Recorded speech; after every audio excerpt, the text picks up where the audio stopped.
हट जाहिल गवान कहीं के। हम जाहिल ना होई।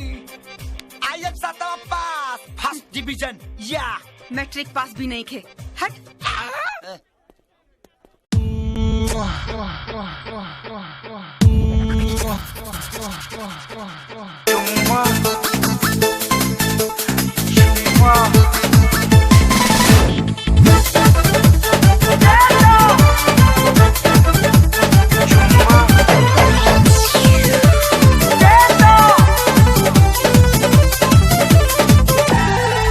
का हीरोइन बुझेलू अपने आप के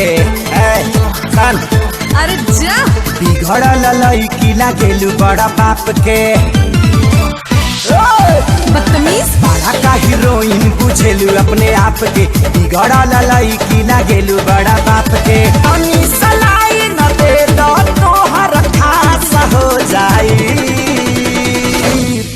एगो चुम्मा दे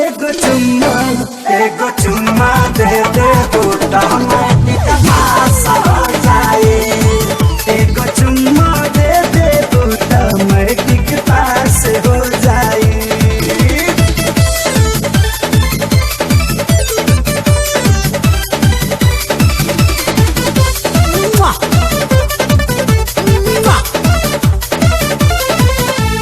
बुद्धि भइल बाजा मचुमा देबू त बन जाई गिरी में जाती न देबू त मैडम हमारो से ले ली हत्ता।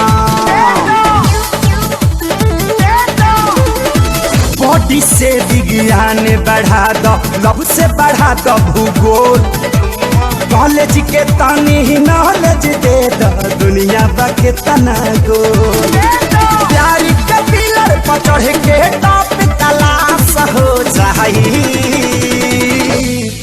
एगो चुम्मा दे दे बूटा मैट्रिक पास हो जाई।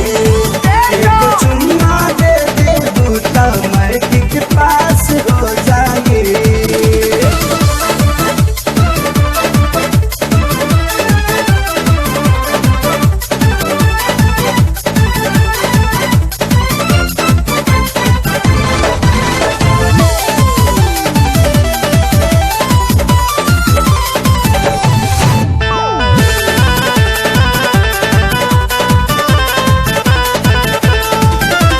कबो बुझालू पराठा पूरी कबो लगलू तंदूरी तोहरा से मिलल बात जरूरी बुझ हमर मजबूरी।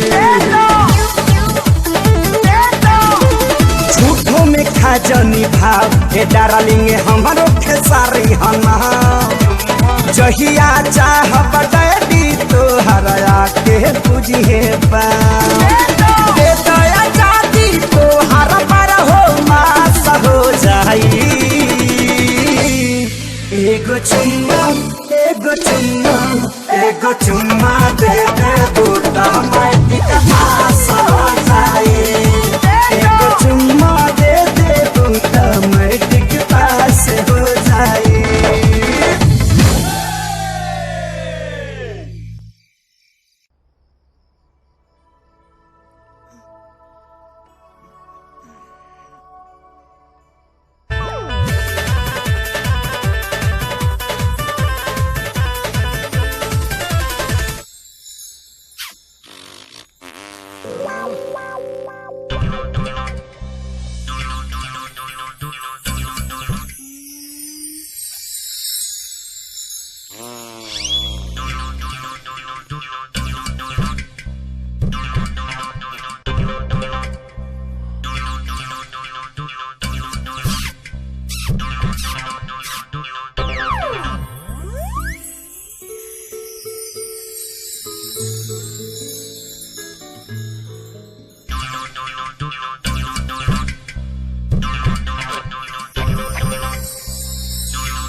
बड़ा हफ्सी बाड़े है भाई। हे भगवान ये कलयुग ना भटयुग आ गई।